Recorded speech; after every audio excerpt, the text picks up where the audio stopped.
таких же дітей, як вони. Когда это блядство кончится? Когда это Порошенко сдохнет?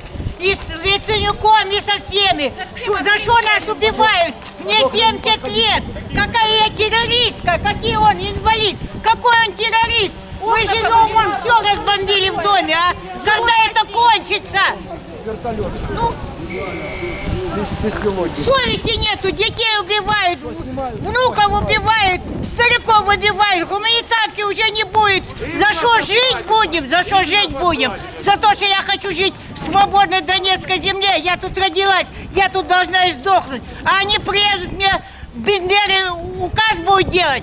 Да чтоб они там сдохли, чтоб Захарченко их всех в этом котле убил, поубивал. Меньше, смотри, их Сколько меньше, нас можно? больше. Сколько Если их можно? меньше, руководят больше. Год уже, год, второй год пошел. Где? Покажите хоть одного военного, не российского. Покажите хоть одного. Вот инвалид, вон мой муж инвалид сидит там, не может Сейчас ходить. стекла у Куда меня мне вылетели. выезжать? Кто вставит стекла? Куда? Как я буду ночевать? Порошенко, пидорас ты американский. Это вырежется. Тебя разорвут. Вы говори, не говори. Разорвут. Чтоб ты был проклят Тебе дети до свои, седьмого внуки, поколения, правнуки ты,